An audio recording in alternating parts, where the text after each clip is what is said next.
Iyo urebye hirya no hino mu buzima busanzwe, mu kazi, mu bucuruzi, muri politike ndetse no mu muryango, usanga hari abantu batagira imico myiza ariko bafite amafaranga, amazina y'icyubahiro n'ububasha, naho abandi bakora neza, bakubaha amategeko, bakubaha Imana, bakagira umutima mwiza, bakarangwa n'ubunyangamugayo, ugasanga babayeho mu buzima bugoranye kandi batishimiye cyangwa se bahura mu bibazo bidashira. Ibi bituma benshi bacika intege, bamwe bakibaza niba koko kuba mwiza bifite agaciro, abandi bakagera aho bavuga bati niba kuba mubi ari byo bitanga intsinzi, reka natwe duhinduke babi. Uyu munsi ushobora kuba wumva abantu bakubwira bati warahindutse, imitekerereze yawe yarahindutse, imyitwarire yawe yarahindutse, n'imivugire yawe si nk'iyo wahoze ugira, kandi koko bakabivuga nk'aho ari ikosa, nk'aho waretse kuba umuntu mwiza.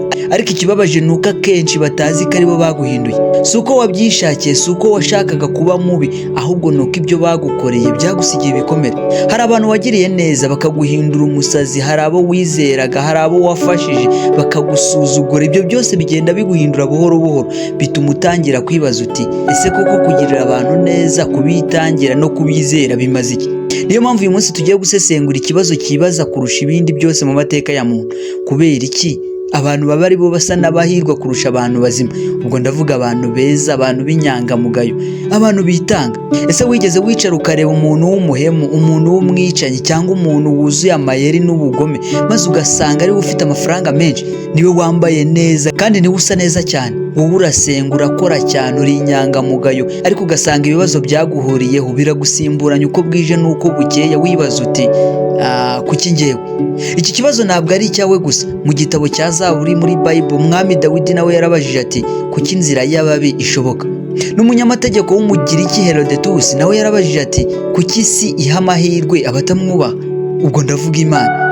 Mu buzima bwa muntu hari ikibazo gikunda kugaruka mu bitekerezo by'abantu benshi, ariko bake bagatinyuka kugishyira mu magambo. Iyo umuntu arebye uko isi imeze, uko abantu babayeho, n'uko amahirwe asa n'aho adatangirwa ku murongo umwe, umuntu akitegereza neza akabona ko hari abaca mu mayeri, ababeshya, abatagira impuhwe, nyamara akaba ari bo babona ibyiza byinshi mu buzima, mu gihe abandi bo bagerageza kubaho mu kuri no mu bunyangamugayo, bagakomeza guhura n'ingorane. Ibi bituma umuntu w'inyangamugayo ahagarara akibaza ati ese koko kugirira abantu neza bifite akamaro? Ese isi igororera icyiza cyangwa igororera uzi kwishakira inzira ze, niyo byaba bisobanuye gukandagira abandi? Iki ni ikibazo kitari icya none gusa, ni ikibazo kibazwaga n'abantu kuva kera, mu bihe byose ndetse no mu mico yose.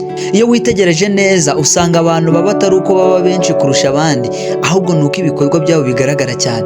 Umuntu mubi ntatinya kwiyerekana, ntatinya kuvuga ko yageze ku cyo ashaka, ntatinya kugaragaza intsinzi ye. Ibyo bituma agaragara nk'uwatsinze, nk'uwahiriwe, nubwo tutazi neza uko intsinzi ye yubatswe n'iki musaba buri munsi. Ku rundi ruhande, umuntu mwiza akenshi aba acecetse, akora akazi katavuga menshi, agafasha abandi atabishyira ku karubanda, agaharanira kuba inyangamugayo niyo byamusaba kwitanga. Ibyo bituma hari igihe ibikorwa bye bitagaragara, intsinzi ye ikaba itavugwa, kandi ubuzima bwe bukagaragara nk'ubusanzwe cyangwa se nk'ubugoranye. Aha niho haturuka kwibeshya gukomeye, abantu bagatangira gupima guhirwa barebye gusa ku by'inyuma, amafaranga, amazina, icyubahiro n'ububasha bigahinduka ibipimo byonyine by'intsinzi, mu gihe ibipimo byo mu mutima nk'amahoro, icyizere n'umutekano w'imbere bisubizwa inyuma cyane.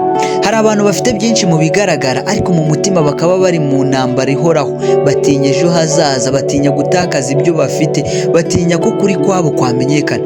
Ubuzima bwabo bukaba ubwoba gusa, nubwo bugaragara nk'ubwiza mu maso y'abandi. Hari n'abandi badafite byinshi bigaragara, ariko bafite umutuzo, bazi ko batikandagira, kuko ibyo bagezeho byose babikesha imbaraga zabo n'imico yabo.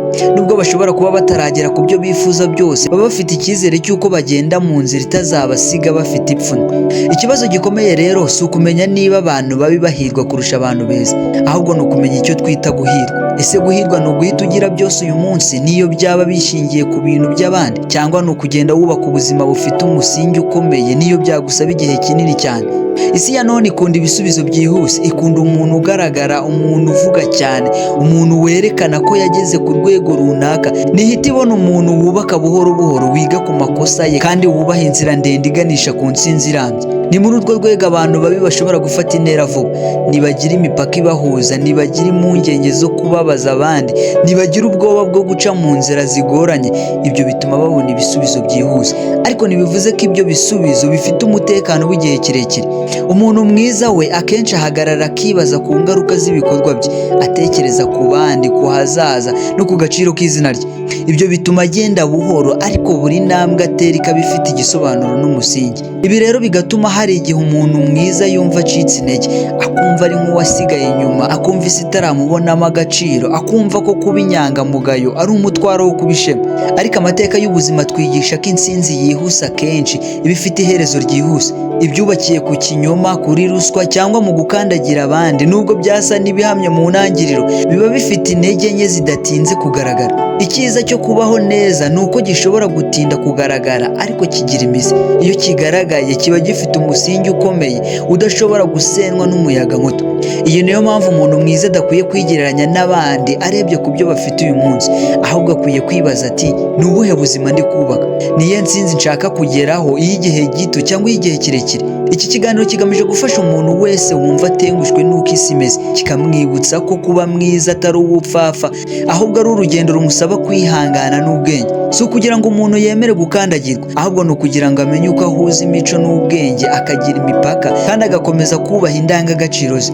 Kubera ko mu mpera z'urugendo intsinzi nyayo si iyo kugaragara mu maso y'abantu, ahubwo ni iyo kubaha amahoro no kuticuza uwo wabayeho. Niba warigeze kubwirwa ko wahindutse, ko utakiri wa muntu wari usanzwe, ujye umenya ko rimwe na rimwe si wowe uba warahindutse, ahubwo ni uko wakuze. Wize gushyiraho imbibi, wize gutandukanya icyiza n'ikibi, wize neza ko kugirira neza buri wese atari yo nzira yo kubaho yonyine.